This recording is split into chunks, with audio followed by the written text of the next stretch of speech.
would like to take our conversation about blue black splash genetics from the other day a little bit further.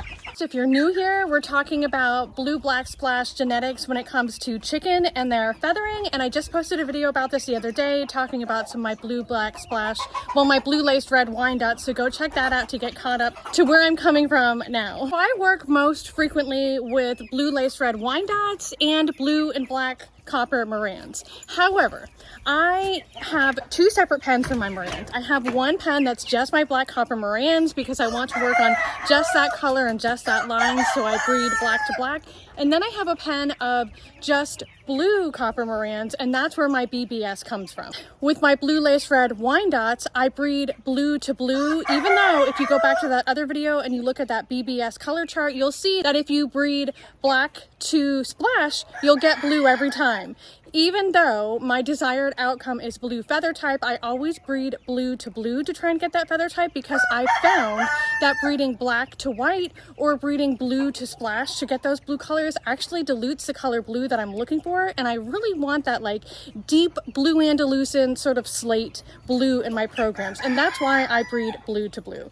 Also, I was considering that splash to splash, if our desired outcome is splash offspring, breeding splash to splash over time actually dilutes those nice blue or black splash patches in the chicken, and I want to show you what that looks like. And that is another reason why, even when I'm trying to go for splash outcomes, I'll breed blue to try and get those desired outcomes. In my experience, breeding blue to blue, even though it gives us a chance for 50% blue offspring, 25% black, and 25% splash, I find that that breeding pair gives me the most vibrant colors and the most saturated colors that I'm looking for. So let's start with some splash offspring to show you what I'm talking about with the dilution of the splash coloring. Right here is a splash olive acre. She is actually the result of a blue olive hen bred underneath a splash Moran's rooster. Her color's okay. I mean, it's not the worst, but she is an example of splash coloring that I would say is starting to look kind of washed out. She's kind of what you would see if you breed splash to splash consecutively over time, where that splash starts to become a little harder, less defined. This lady right here, for example, still could use some work, but she's pretty. She is the consequence of breeding blue Morans together. She is the consequence. She's the 25% splash that came out of a blue to blue Morans pairing. So now let's go pick on the Wyandottes.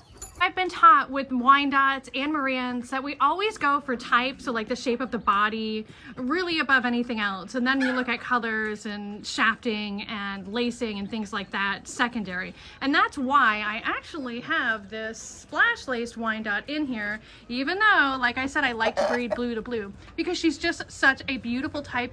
And that beautiful dark mahogany red on her feathers and the lack of shafting, she's just superb. She's just beautiful. However, you can see the rest of my flock in here is blue laced. This is the offspring from that pen. This offspring likely came from a blue to blue pairing in there. It's also offspring from that pen. Black laced offspring from that pen. Take a look at this kind sir right here, and he is a rooster. You can tell because he's already got some saddle feathers coming in. But can you see how really he's kind of like a light gray? He's not really blue, he's not really splash. I mean, he is splash, but he's not really blue. He's not that light white splash that I just showed you from the other pen. He's more of like an ashy light blue.